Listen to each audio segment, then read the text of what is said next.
नमस्कार, मैं हूं अखिलेश पांडे और आप देख रहे हैं सी न्यूज भारत। वक्त हो चुका है न्यूज आवर का। अशोक तंवर के आप में आने के बाद अब पंजाब की तर्ज पर हरियाणा में भी आम आदमी पार्टी अपने पंख फैलाने लगी है, जिसे लेकर संगठन की मजबूती के लिए आपके सक्रिय कार्यकर्ता नवीन अरोड़ा ने रेवाड़ी में प्रेस वार्ता कर संदेश दिया कि आज़ादी के 75 वर्षों बाद भी प्रदेश की जनता बिजली, पानी, स्वास्थ्य, शिक्षा और सड़कों जैसी मूलभूत सुविधाओं से महरूम नजर आ रही है और ये सुविधाएं जनता को उनके हक के रूप में मिलें, इसके लिए आम आदमी पार्टी हरियाणा में विपक्ष की भूमिका निभाने के लिए वचनबद्ध है। उन्होंने कहा कि हनुमान जयंती पर दिल्ली कांड के लिए जो भी दोषी साबित होगा, निश्चित रूप से उस पर कार्यवाही होगी, भले ही वह संगठन से जुड़ा शख्स ही क्यों ना हो। उन्होंने हाल ही में हुए 5 राज्यों के चुनाव में पंजाब को छोड़कर बाकी राज्यों में मिली हार के सवाल पर जवाब को गोलमाल कर दिया। अब देखना होगा कि हरियाणा में आम आदमी पार्टी का वर्चस्व कायम हो पाता है या फिर ये दिल्ली पंजाब हाईवे तक ही सिमट कर रह जाएगी।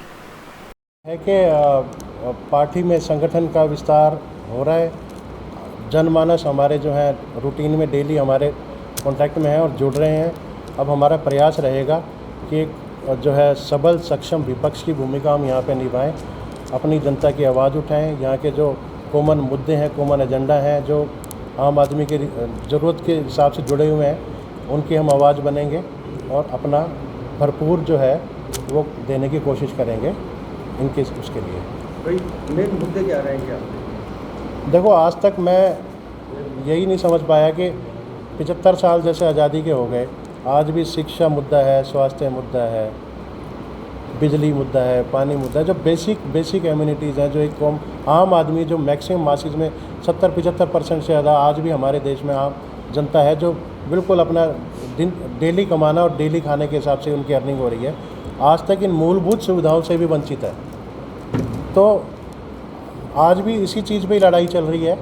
इसके अलावा करप्शन एक बहुत बड़ा मुद्दा है, शहर की साफ़ सफाई सिस्टम जो है वो बहुत बड़ा मुद्दा है, ये जो अपने आवारा पशु जो शहर में घूम रहे हैं ये एक बहुत बड़ा मुद्दा है, युवाओं का रोज़गार बहुत बड़ा मुद्दा है, युवाओं का करियर से खेला जा रहा है। उनको एक तरफ मोदी जी बोलते हैं कि भाई, खट्टर जी बोलते हैं हमारा देश और हमारा प्रदेश युवाओं का देश है, युवाओं का प्रदेश है, और हमारी एवरेज लाइफ जो है देश की बहुत कम है, हम बहुत ज़्यादा ग्रो करेंगे और युवाओं को तो रोज़गार दिया ही नहीं जा रहा। फैसिलिटीज़ होनी चाहिए वो नहीं है। शिक्षा के क्षेत्र में या तो स्कूल नहीं है या वहाँ पे अध्यापकों का पढ़ाने वाले जो है उनका तो सफाई नहीं है। जगह जगह पे जो स्ट्रे कैटल है वो घूम रहे हैं, रोज़ कहीं ना कहीं से उनकी वजह से आम आदमी को चोट मिल रही है, परेशानी मिल रही है। तो ये सारी जो मूलभूत हमारी यहाँ की समस्याएं हैं, तो उसको हम आज चाहेंगे कि आपके सहयोग से, आपके साथ से हम वो अपनी बात को रख पाएँ, और साथ साथ ये भी हम अश्योर करेंगे कि जिस तरीके से सरकार सुनना नहीं चाहती, सरकार का सिस्टम बिल्कुल अलग हो गया है, विपक्ष नाम की कोई चीज़ अब बची नहीं है। अब किसी न किसी को सक्षम विपक्ष की भी भूमिका अब निभानी पड़ेगी, सड़कों पे भी उतरना पड़ेगा, आंदोलन भी करने पड़ेंगे। तो इन सारी चीज़ों के चलते हुए जब तक कि हम अपनी जो जनता की आवाज़ को सही ढंग से नहीं उठा पाते, हम अपनी लड़ाई को अब जारी रखेंगे। पार्टी विस्तार कर रही है दूसरे राज्यों में, जैसे कि हरियाणा में भी आज आप इसी कर रहे हैं। रेवाड़ी के अंदर 5 राज्यों को जो हाल ही के अंदर चुनाव हुए, क्या ऐसा कारण रहा कि पंजाब को छोड़कर सभी जगह पार्टी पीछे बैकफुट पर रही? देखो सर, क्या है कि ऐसा नहीं होता कि एक दिन में सारी चीज़ें हो जाती हैं। पंजाब में इन्होंने पीछे 7-8 साल लगाए हुए हैं वहाँ पे, और इनका एक काडर था, एक कार्यकर्ता बेस था, सिस्टम था, और इनकी जो विचारधारा है उसका घर घर जाके प्रॉपर प्रचार प्रसार हो पाया। ये एक मेन रहा। जैसे गोवा में भी इन लोगों का था स्टेक, लेकिन गोवा में 2 सीट जीती है, गोवा में भी 2 सीट जीती है आम आदमी पार्टी। ये धीरे धीरे जैसे जैसे संगठन बढ़ता है, संगठन बनता है, वैसे वैसे विचारधारा जो इनकी आम आदमी तक पहुंचती है और इसी तरीके से वोटर का जुड़ाव होता है। आपकी शुरुआत मेन जो है वो दिल्ली से हुई, केजरीवाल जी, बहुत से लोग जुड़े जी, सफलता भी मिली। जी। उसी दिल्ली के अंदर जो महावीर जयंती पे, हनुमान जयंती पे जो दंगा फसाद हुआ, क्या मानते हैं कि हिंदू मुसलमान की राजनीति कहीं ना कहीं सामने आ रही है? देखो जी, इसके अंदर मोटी सी बात ये है कि दिल्ली की जो सुरक्षा और इसकी पुलिस की जिम्मेदारी है, ये आती है गृह मंत्रालय की और एलजी की, ठीक है। और सारी जांच एजेंसी इनके पास है, सब कुछ है। जो भी सच है वो सामने आएगा और सबको पता है कि ये जात पात की और ये बंटवारे की राजनीति कौन कर रहा है। अंसारी पे भी तो लग रहे हैं आरोप आपकी पार्टी के लिए। सर, वो जो भी गलत होगा उसके खिलाफ कार्रवाई होगी। ऐसा कोई भी नहीं है कि किसी को अनड्यू शेल्टर कोई पार्टी दे रही है, कुछ नहीं कर रही है, ऐसा कुछ भी नहीं। अगर जांच में सारी चीज़ों में अगर वो पाया जाता है सिस्टम में, तो उस पर जो भी उचित कार्रवाई वो बनेगी। तो छोड़ो दिल्ली, आपको ये बता दो कि रेवाड़ी में कौन कौन से नेता आपके उसमें है जो जल्दी ज्वाइन कर रहे हैं? सर, ये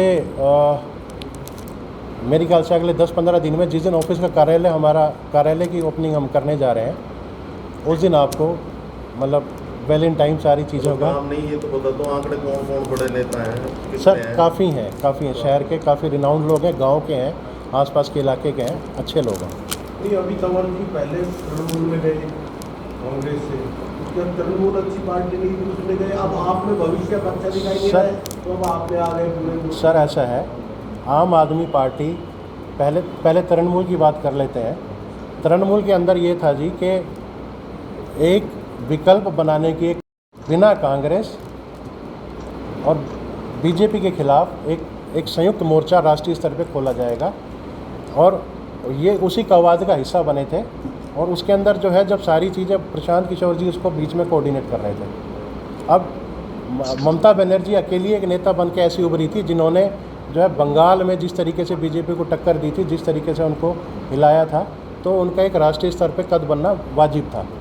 और अशोक तंवर कोई स्वार्थ की राजनीति नहीं करता। अगर स्वार्थ की करता तो अपने 28 साल के राजनीतिक करियर को सिर्फ आम आदमी, जिन्होंने सड़कों पे मेहनत की कांग्रेस पार्टी के लिए, जिन्होंने रात दिन पसीना बहाया, और उन लोगों को जब उनका वाजिब हक नहीं मिला तो उन्होंने अपना करियर दाव पे लगा दिया। उनको बहुत बड़े बड़े प्रलोभन थे, लेकिन उन्होंने ऐसा कोई प्रलोभन नहीं लिया।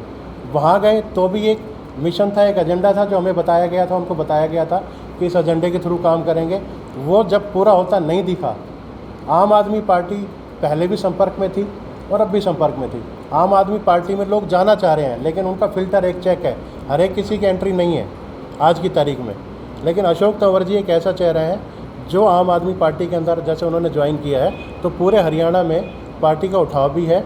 और अशोक तंवर जी ने तो पीछे खुल के बोला है, भैया कोई पद नहीं, कोई लालसा नहीं। पहले जब इतनी 28 साल मेरा इतना बड़ा कद था, तब मैंने सब कुछ छोड़ दिया, तो अब किसी लालसा के लिए तो मैं यहाँ आ नहीं रहा। सिर्फ एक राष्ट्रीय मुद्दा है, राष्ट्रीय एजेंडा है, देश की सेवा है, आम आदमी की सेवा है।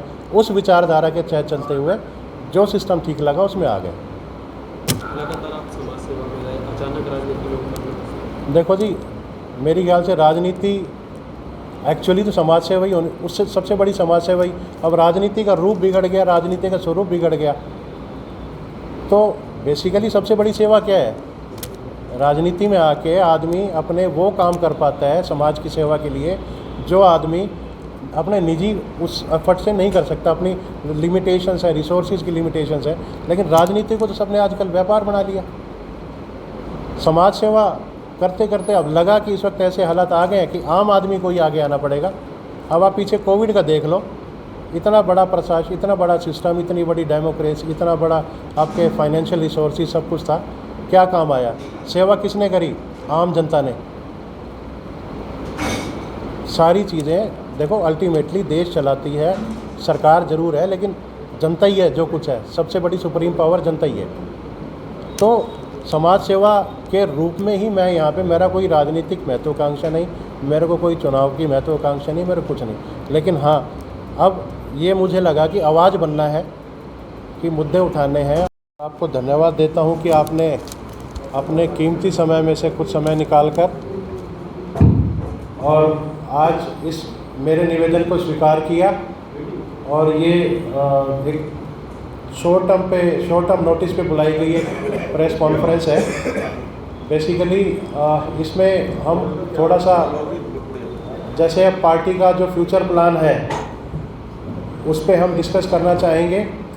आगे की जो हमारी रणनीति रहने वाली है, जो प्रिंसिपल, जो आइडियोलॉजीज़ पे हम लोग काम करने वाले हैं, उस पे हमारा आज का जो है फोकस रहेगा। इसके साथ साथ जो शहर के अंदर हमारी जो अब ज्वलंत समस्याएं हैं, जो परेशानियां हैं, जो आम आदमी जो फेस कर रहा है, जो सरकार की तरफ से जो कुछ सुविधाएं, बेसिक सुविधाएं, चाहे उसमें शिक्षा है, स्वास्थ्य है, रोजगार है, चाहे बिजली है, चाहे पानी है, इन सारी मूलभूत सुविधाओं से भी जो है आज की तारीख में आम जनता आज तक भी उनको ये सारी सुविधाएं नहीं मिल पा रही हैं। वो बहुत परेशान है। बचपन से सुनते थे, जैसे गलियों में पॉलिटिकल पार्टीज आती थी और जैसे नारे लगते थे कि बिजली पानी दे ना सके जो वो सरकार निकम्मी है। आज मेरे ख्याल से 40 साल हो गए उस बात को सुनते हुए। आज भी वही की वही समस्याएं, मूलभूत समस्याएं जो हमारी बेसिक रिक्वायरमेंट। हरियाणा से सी न्यूज़ संवाददाता चैन सिंह की रिपोर्ट। फिलहाल इस खबर में इतना ही। देश दुनिया की तमाम खबरों के लिए देखते रहें सी न्यूज़ भारत। हर खबर आपके साथ, आपके हाथ।